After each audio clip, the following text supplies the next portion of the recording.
Are you struggling to conceive? You have options, and at Piedmont Reproductive Endocrinology Group, we'll make sure you have the guidance and support you need. PREG is known for individualized fertility care that's unique to every patient. We take the time to provide a reassuring and empowering experience because we believe that you deserve nothing less. Let us help you on your journey to parenthood. Visit us at pregonline.com to learn more. Get the guidance and support you need at Piedmont Reproductive Endocrinology Group. Oh, man. I mean, I was just here, wasn't I? Wasn't it deja vu there for a little bit? Like, I was here doing the show, and I was rolling, and then all of a sudden, the freezing came along, and now I got to go ahead and do it from the top. It's all good. I mean, if anything else, we'll just call it rehearsal. But you know, the thing about rehearsal is, it's supposed to prepare you for the opening night. And now, it's time to go ahead and jump back in on it. So, welcome to the J-Man Show here on J360 Radio!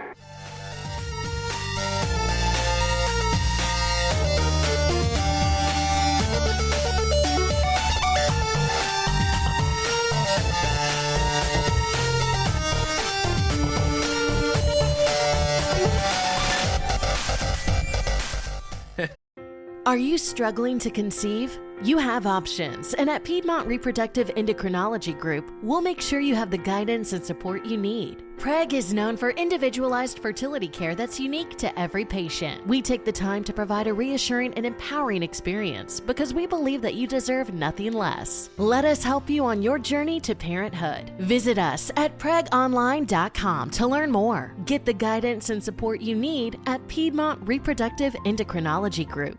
It is Ryan here, and I have a question for you. What do you do when you win?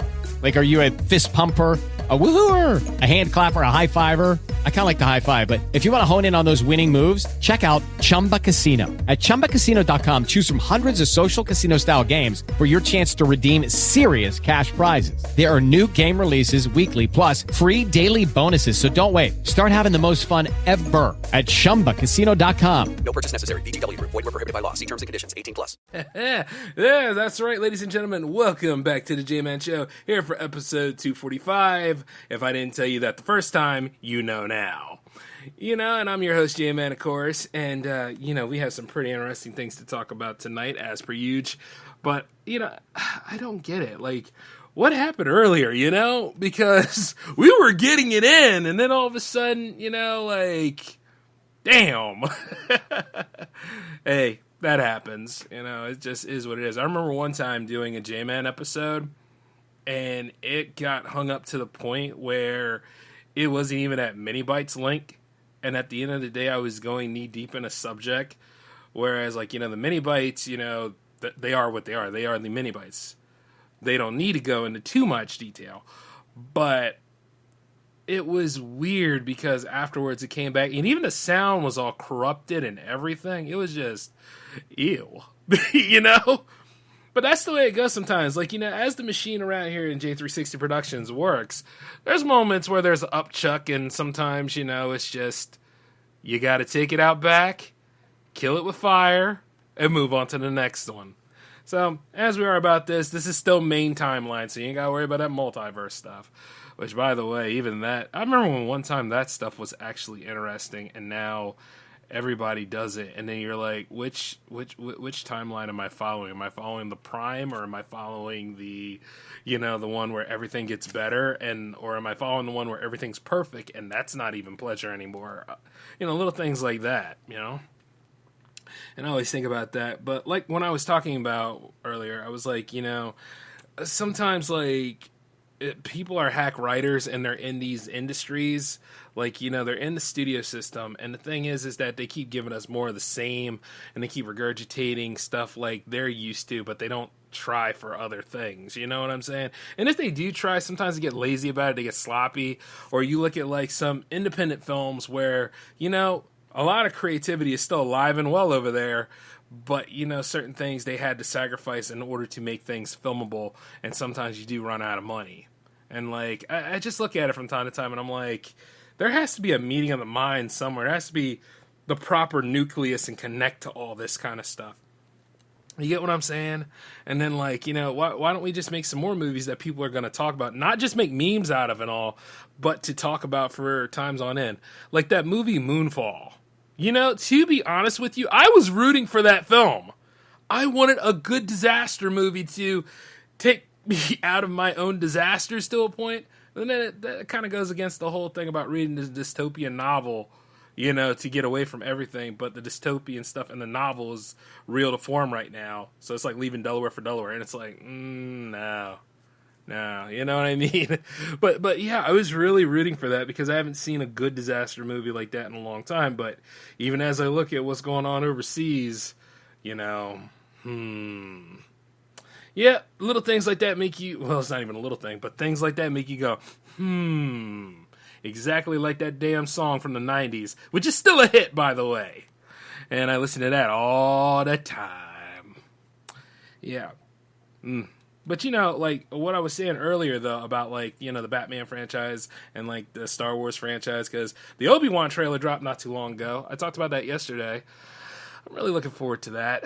But once again, you're seeing how the fan bases, whenever stuff goes to them, and then they all start to complain about stuff. You know, a little bitching and moaning and a little bit of crotch scratching, and then going ahead and being unsatisfied about things until they actually see parts of the product, and then they're like, oh, that wasn't spoiled by the trailer, by the way. And then they go, oh, yeah, this is what I wanted. This is the quintessential Batman and all. And I'm like, yeah, okay. You were out there with your torch and pitchforks not too long ago. You knew exactly what you were trying to do. You didn't want this movie to succeed. Even with the sub-series that are coming with it. Oh, yeah, by the way, that's a rule nowadays. Oh, yeah, we got to make a series to bank off of this. And fortunately, I'm glad that they are paying attention to small-scale stuff because some of it is better than the large-scale stuff. I guess because of, you know, there's a lot of ground to cover, like character development and all that stuff, because that Peacemaker show was pretty decent. I still don't care about the character, but, you know, it's decent.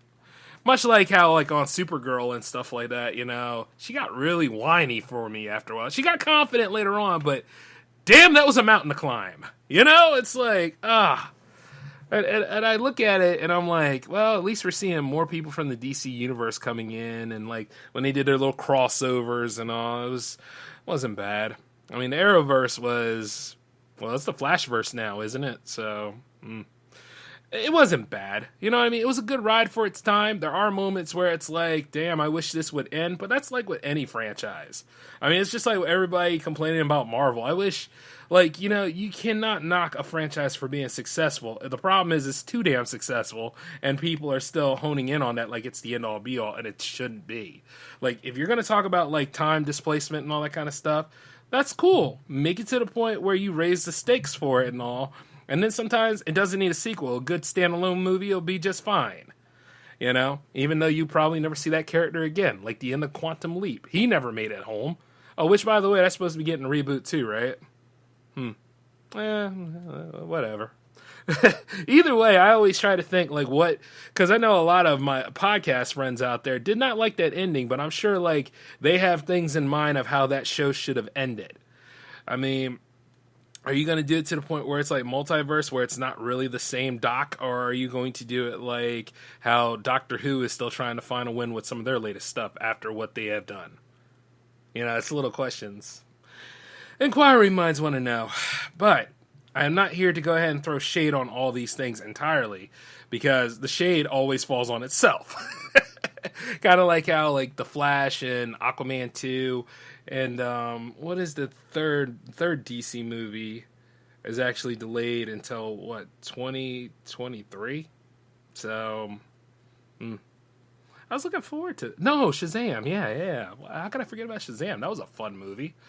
Like, you know, I just look at it from time to time, and I'm like, no, maybe they got a plan at stake, or maybe there's something going on. But, you know, when it comes to the DC superheroes, Warner Brothers is its worst enemy.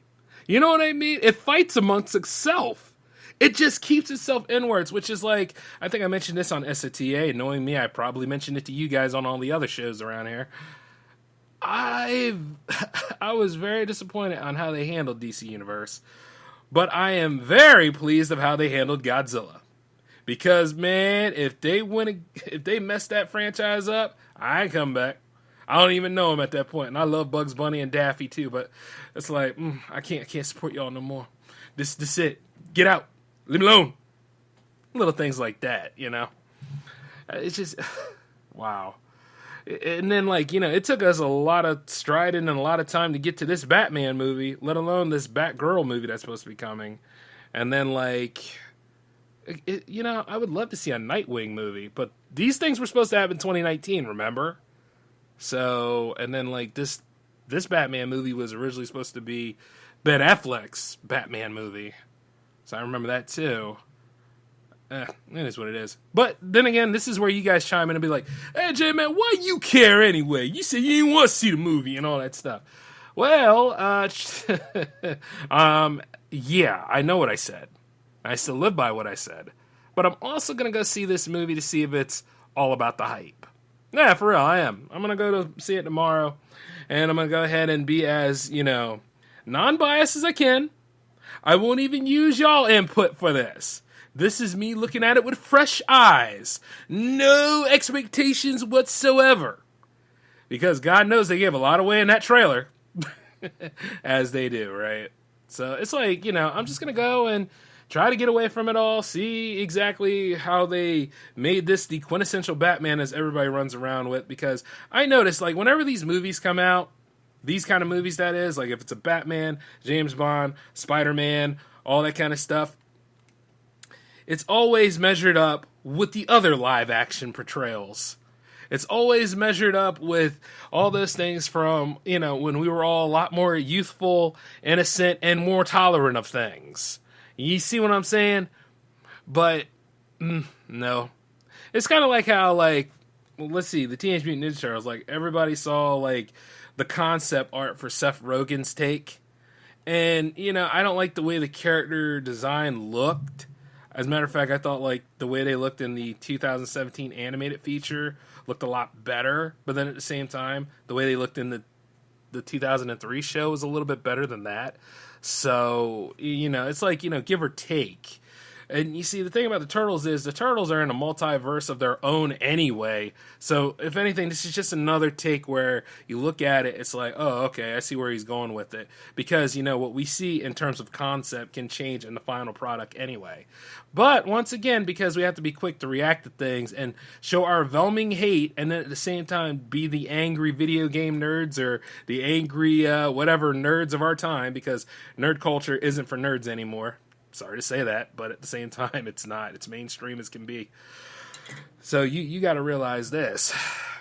Not only are there people out there who don't know about what they're complaining about, but they find it fun to complain about because it's an attention-getting way. See? So as I look at this stuff, and I'm like, you know what? It'll never hold a candle to the 1990s Turtle film. That's a classic. And whatever they try to do, a lot of us want them to be back in suits anyway. But you see, after a while, it's like this. Okay, the suits look damn good, but where are we going to cheap out at? In terms of, like, you know, less fighting, more talking, or in terms of, like, you know, you see them, and, like what are they going to be acting like ninjas that they are? Or are they going to be outward and about, like in the 80s, you know, cartoon? Things like that, you know? That's where I'm going with that whole thing. But once again, though, people still take those movies and they still put them up on their rating schedule, compare and contrast, rather than I always say, why don't you just enjoy all the damn movies? At least we got these movies. You understand? And then, what's really crazy in comicsdom is when people get mad at Superman fans. And I get it. Like, you know, there are Superman fans that are really, really arrogant about soups to the T. Like, they never saw, like, how Batman could actually prep to counter or at least equalize Superman, right? You know, because that doesn't happen. Now, I've read it. I've seen it. I'm not impressed still. Because, you know, they're both great heroes, and I like them. They're the world's finest. And if they're hanging out with their other buddies, they're the League. But at the same time, before, like, all the other spotlights are thrown on the other heroes, those are usually the first two you see, and the third one is Wonder Woman. And whomever's representing the Lanterns at the time. Because they are all part of the League at one time. So don't ever forget that. But, you know, what do I know, right? I mean, I've only been a part of this crap, like, half my life. So it's like, come on. But yeah, you can't win with that. And a lot of these people are just movie fans anyway. Oh, they go and they find Google, put in this whole thing, like, oh, did you know that? Blah, blah, blah. Yes, I knew that, and it's not a quiz session. Get the hell out of here. You don't own real estate in this stuff. It's open to everybody. Go F yourself. Just be a part of this whole thing. Be inclusive. You know? And then those fake nerds and stuff like that, they need to shut up too. But it is what it is. But, you know, as I go into there and to see this movie, I know it's a 3-hour fest, and I don't care. You know, it's the same thing with Endgame. When Endgame came out, everybody was like, oh, it's a 3-hour fair. Oh, what are we going to do? I have to, I won't be able to enjoy my soda and drink. Comes out on DVD and Blu-ray in about, what, 3 or so months? I'll be fine. That's when I was drinking soda at the time, and that is big, massive root beer. Man, my bladder was ready to bust. And you know what? It was like right when Nebula was hacked or something like that, you know, and Thanos found out what was going on. I was like, yep, time to go. So I got up out of my corner seat, which is the best seat in the house for those of you that are like me. And, you know, no, I don't constantly go to the bathroom. But the thing is that, you know what? When you drink that large drink and the bladder buster does what it's supposed to do, you answer. And see, as I hobbled my way to the bathroom, I could imagine that final battle sequence was going to be good. I didn't care about any more of the plot. So, you know, I was like, yeah. He's going to go to Earth and then he's going to start some stuff. And then as soon as I did the thing, washed my hands and hobbled back into the theater, 6'3", you know, and sat right down and watched the rest of the movie. Whether I was in the right seat or not, it didn't matter. I got to manage to look and see how everything went down, and I didn't miss anything. And yes, I washed my hands, okay? And just saying that just to let you know I did. But yeah, you know, like 3 hours, what do I got to do for the rest of the day? I took the time to go see this movie. So yeah, I'm just going to go enjoy it and, you know, give my whole thing to it as I talk to Marco about it on a Hangouts episode sometime, and then we'll go from there. And then who knows, I'll probably be playing the Arkham games on the Power Play. And you know, speaking of which, though, about the Power Play comes back next week. We're gonna step back into it. We're gonna go ahead and solve the story, and we're gonna have some fun. You know? But as I look into this though, like I realized that a lot of other properties that are gonna be coming our way are based off of video games too, like the Halo series, like the Last of Us series. I think God of War has just been announced to have a series, but, you know, even with that, I'd love to see that, though. You know, sometimes just to go ahead and just get through my day, I like to play any of those God of War games, you know, because it's visceral and real, and I like kicking the crap out of the Greek gods. You know, it's just, it makes my teeth white. You know what I mean? Like, I am so happy to see that they're actually going to follow through on that. That's really cool. And, you know, as a series, that could work. Once again, enough room for character development. And then I always love Kratos as a character, you know. Tragic backstory, caught in some BS and manipulation, and things really got worse after he tries to fix everything, you know. And I'm not including all the stuff with the Norse gods. They're a bunch of dicks, too, to be honest with you. But I love that Viking life, too. So whichever way they try to go about that series, I'm looking forward to it. And then not only that, I'm looking forward to Ragnarok as well. There's a lot of new games. Well, certain games that I have my eye on. Not too many games that I'm in love with to buy because I got big things in the works right now. But there are things that I put aside some cash flow for, like, Teenage Mutant Ninja Turtles Cowabunga Collection. Like, you know, the Capcom Fighting Collection that has all the Darkstalkers games in it. Hey, for a while there, they were sitting on that franchise. And even that newest one, what's it called? It's like, it's one where, you know, like, pretty much have Iron Man suits and you're fighting against dinosaurs and stuff. What is it? Exo something? Exo Patriot, something like that? Whatever. But the thing is, that's another Capcom game I could get into. Which, by the way, I wish EA would bring back Anthem. But then again, you know, Anthem was kind of a mountain to climb, too, in some respects. But I don't know. My good friend Alan is having a good time playing it. So, you know, and as long as he's having a good time, I mean, why not, you know? But like I said, if it didn't go right the first time, chances are the second time could be better. I mean, like, prototype phases and all that kind of stuff. Iron out the bugs, you never know. Like, it could be a hit later on. But those projected sales, though, right? Because, I mean, it's saying something now because people are trolling Street Fighter 6. And they're not trolling Street Fighter 6 because it's been announced. They're trolling it because of that logo that Capcom used is actually used by another company. So that's really embarrassing. When at the same time, I mean, all they could have done was just take the original Street Fighter logo and just slap it back there along with 6. But you see, the problem is, as they're doing this kind of stuff, and it's really cool to see, like, the evolutions of the characters, because Luke is supposed to take over as main character, while Ryu is supposed to be in maybe a mentorship role. That's fine. But see, the problem is that people want change, talk about change, but they are highly against it. And they're afraid of it the first time they see it. A good example of this would be Soul Calibur 5. Yes, Soul Calibur 5. Oh boy. You know, Siegfried wasn't the character anymore that you followed. No, it was Sophitia's son. And all the other twists and turns that you went through, because they brought back, like, those pathways from Soul Calibur 3. And so as you're going through that whole thing, they got rid of some characters, aged up other characters. And that, to me, was good. But the problem is, the gameplay was really, really weak compared to, like, 4 and 3. Hell, it was damn weak compared to 2.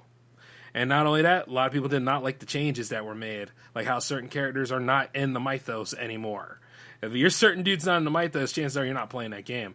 You know, I think Street Fighter 3 ran into that problem because it felt too different from, you know, Street Fighter 2. And to be fair, Street Fighter 2 had a whole damn sub-series with it, along with Street Fighter 3 later on having a mini sub-series with it. And they just brought Chun-Li back in the Double Impact and the third one, right? Out of that Street Fighter 3, if I'm saying it correctly. So it's very interesting how that went down. But you see, nowadays a lot of people appreciate Street Fighter 3 for being different. You know, it's one of those things where, like, it just needed to be rested on. People saw interest in it, and they all got involved, and they started playing the hell out of it, especially when it was available on the Xbox 360 and all. Like, and it was online play. And I was available on PS3 too. It was. But see, the thing is, it's like, when that came back and people were actually playing it, and they saw, like, how it had a flow system to it, had a parry system to it, and it was just like, you could easily get involved in that game. People actually respected it, but it took a while to get there. And then even then, though, they saw it as a flop, so they had to go back to basics. So they went back to the Alpha series, and then, you know, after a while, it was just rehash. And then we weren't getting anything new till Street Fighter 4 came along. And even then, that was after we all played, like, the worst port of Street Fighter 2 on the Xbox 360, where it was slow, buggy, and, well, delays here and there. But, you know, we all still played it, and we bought it, and they were like, oh my god, people are actually still a fan of this franchise. So we brought it back to life. That's when the fan base actually worked. But if you're people like my dear brother Alan, who never played any of the Street Fighter 4 incarnations, somehow found a way to complain about, like, what Capcom does. Oh, they kept having a new version out all the time, Jay. Oh, you know what I mean? And then as I spend my $15, which, because you have a discount anyway, as a fan that stepped into the thing, Alan, it's a little different. It doesn't bother me as much because that was $15 I could spend. So you see, but I also had to get rid of the original one because it didn't build off of that. It built off of the Super Street Fighter 4. And the reason why I'm telling you all this stuff right now tonight, guys, because it's damn relevant, and I am a fan of that series. And hell, you know, even if I'm in the Pine Box where I go to my Eternal Rest, chances are there's going to be a fight pad in my hand and Street Fighter, one of them, at the bottom of it, or the theme playing. That's right, damn it. When I go see God, I'm bringing a game. But, you know, like, there's been series on that, too. And then there's been, like, you know, animated movie. The animated movie is always a classic. It's a crown jewel here in my anime collection. And then, of course, you know, like, there was fan-made series that were really decent. The movie was funny. As for the second movie with Chun-Li, that's a disrespect, man.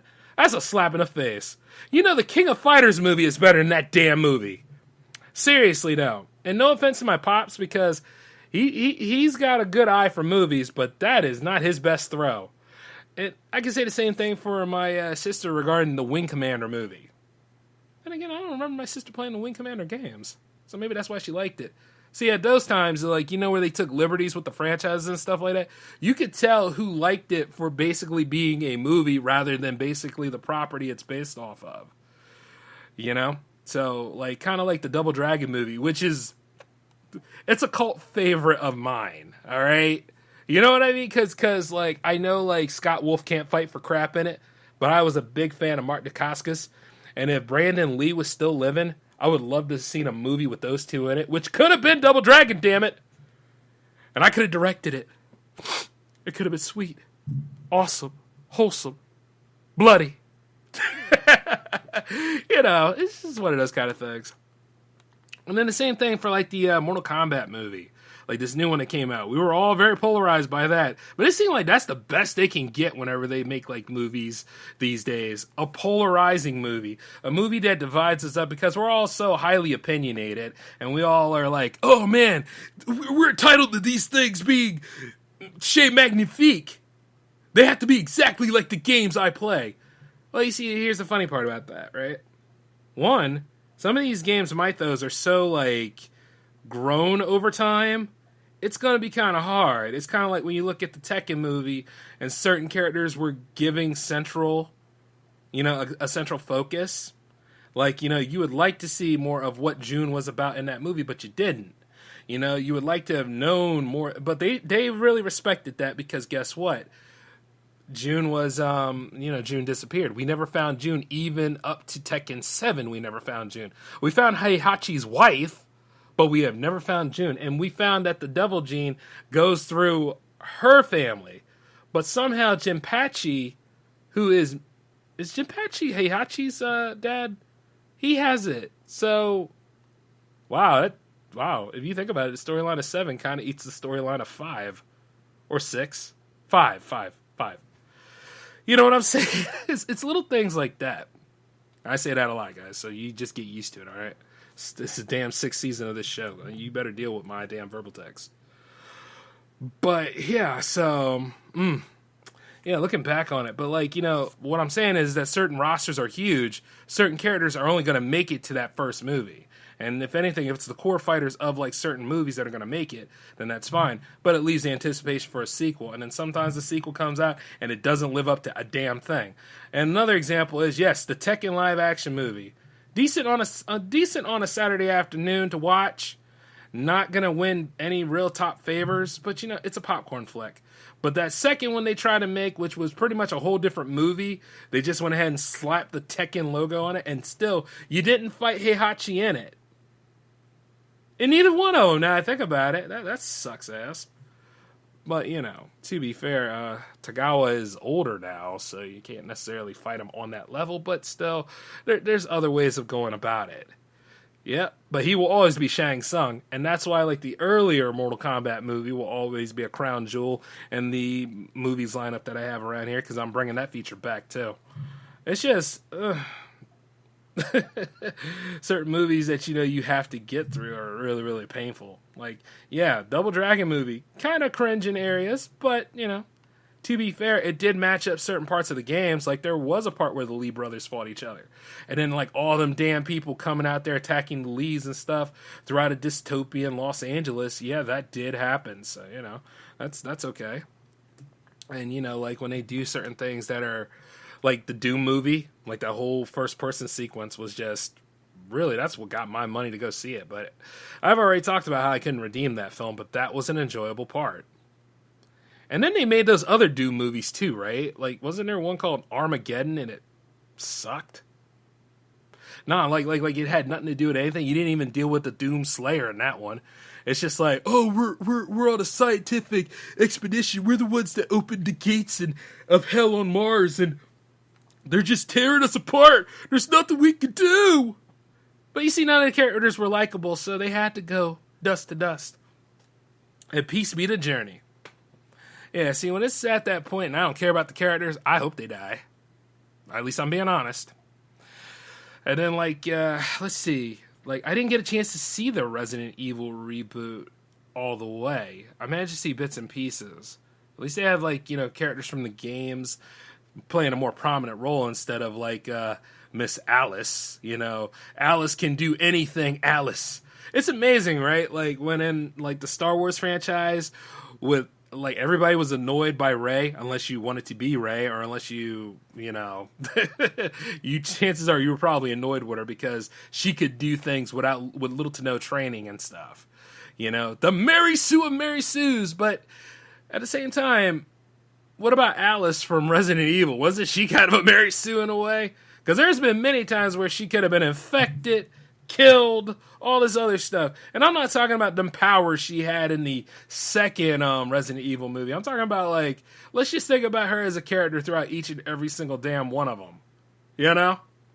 There's been many, many times where that could have been resolved. But, it is what it is.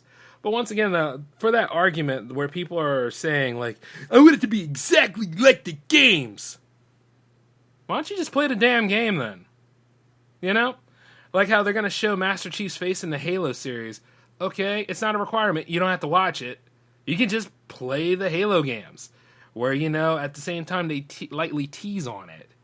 But at the same time, Cortana already calls him John in, like, the fourth one. So it's like, yeah, you know? I mean, some of that mystery is gone. And if you read the novels and you read the comics and, you know, you're knee-deep in Halo, chances are you already have an idea of what he looks like and all. But once you see him, you'll probably be sorely disappointed. But that's just the way that goes. I mean, like, I remember when they kept unmasking Spider-Man in Spider-Man 3, I was like, stop doing this. I think I know who the hell this character is now, because it is the second sequel in a series where, guess what? I already know who the hell he is. And the same thing for, like, you know, secret identities in general. Like, some people will come out of the woodwork and say, I'm glad there's no secret identities in the MCU. I am so happy about that. Shut up, shill. All right? It wouldn't be a secret identity with those involved in the team. No kidding. Hell, the same thing can be said for the X-Men and the Fantastic Four, because they're in the group with each other. They're on that first-name basis. Get it right. God damn. Unless they're, like, actively doing something, then they start using their code names, but I just don't, you know, it's just like, come on. You know what I mean?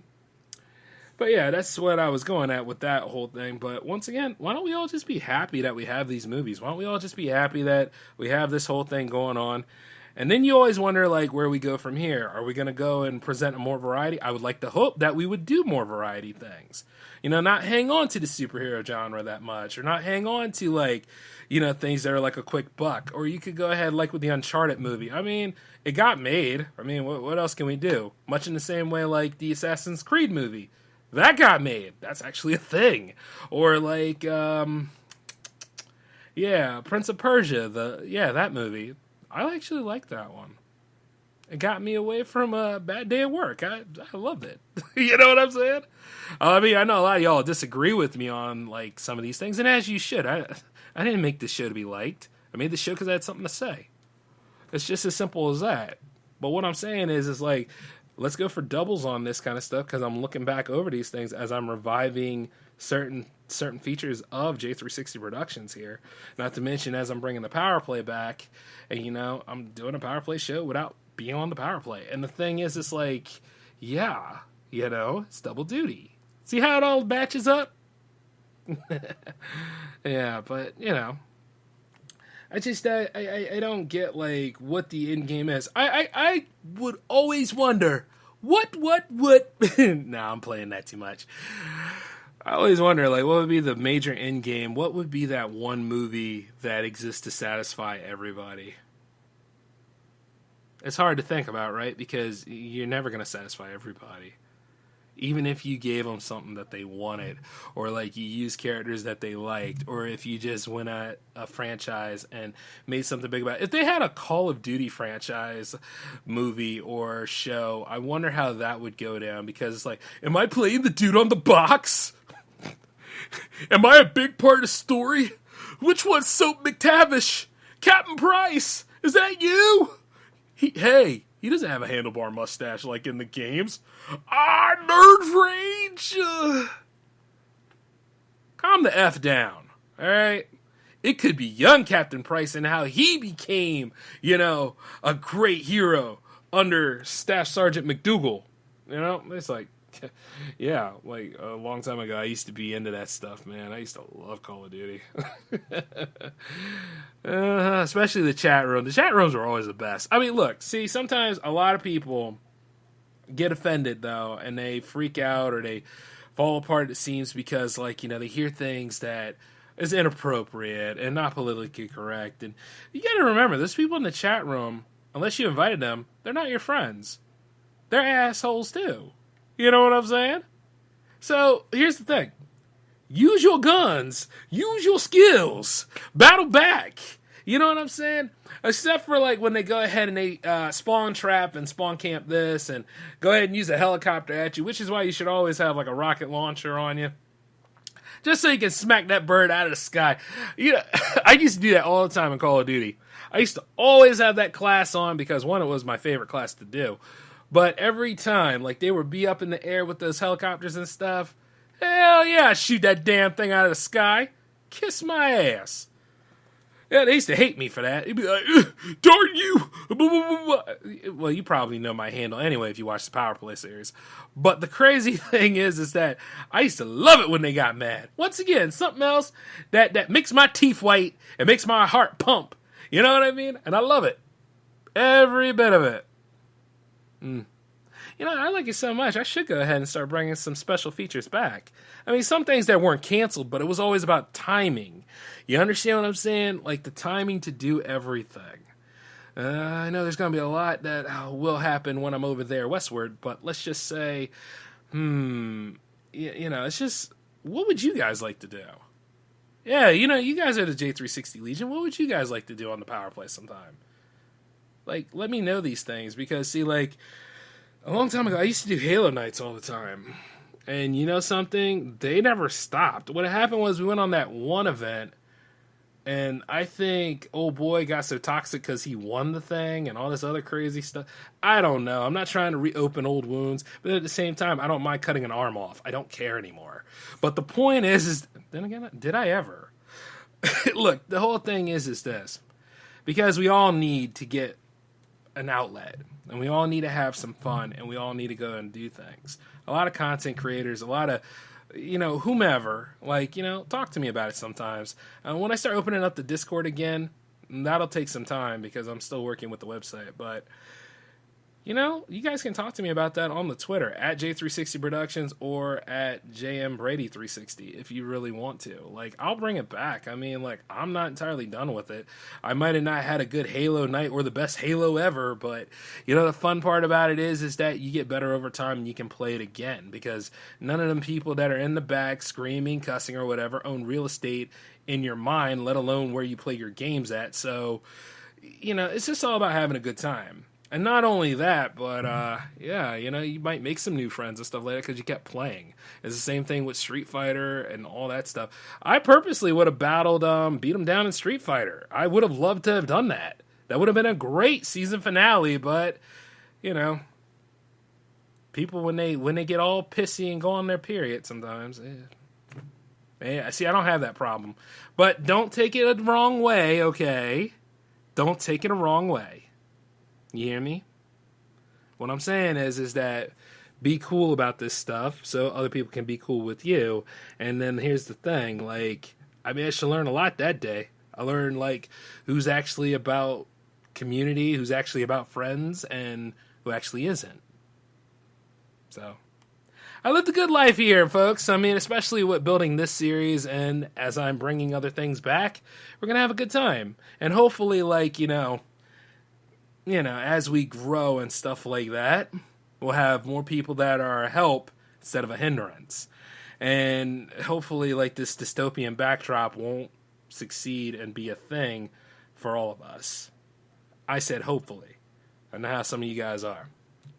But other than that, though, it felt pretty good giving you guys another episode tonight. You have a third one coming. Let's go ahead and talk about that for a minute. Okay, so don't be ashamed if you think that that singles episode is only for new people. Nope. For those that have been in the Jam Fam, you're welcome to be on it too. There's 20 slots, each one that is for one artist alone. This whole thing is to actually get me prepared for Jamiversary, and it's Jams Light. We're going to have a good time. Just bring about it, or just go ahead and make a request for one of your songs. Talk. Communicate, okay? It's not a big deal. We're going to have some fun because Jams 43 is next week. And if you want to hold off for Jams 43, it's entirely up to you. But, once again, there's a plan in play here. And I know some of y'all really need a musical show that night. So that's why you pretty much got a special J-Man Show episode coming up to go ahead and seal up this triple play. You get me? And we will reconvene at 10 o'clock p.m. Eastern. All right? But I want you guys to take care of yourselves. We'll talk again soon. And, it's always an honor hosting this show and running J360 Productions and, entertaining all of you. So until then, though, you guys take care for me. This is J-Man signing off. Peace.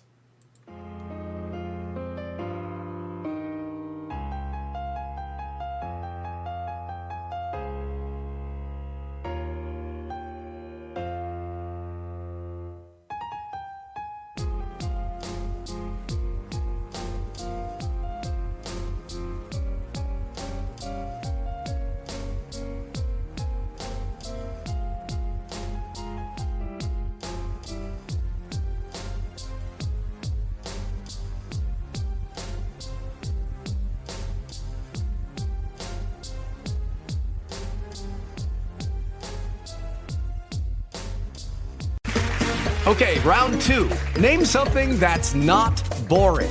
A laundry? Ooh, a book club. Computer solitaire, huh? Ah, sorry, we were looking for Chumba Casino. That's right, ChumbaCasino.com has over 100 casino-style games. Join today and play for free for your chance to redeem some serious prizes.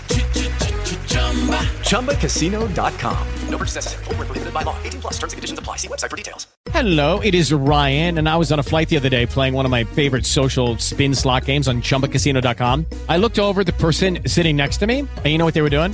They were also playing Chumba Casino. Coincidence? I think not. Everybody's loving having fun with it. Chumba Casino is home to hundreds of casino-style games that you can play for free anytime, anywhere, even at 30,000 feet. So sign up now at ChumbaCasino.com to claim your free welcome bonus. That's ChumbaCasino.com and live the Chumba life. No purchase necessary. VGW. Void where prohibited by law. See terms and conditions. 18 plus.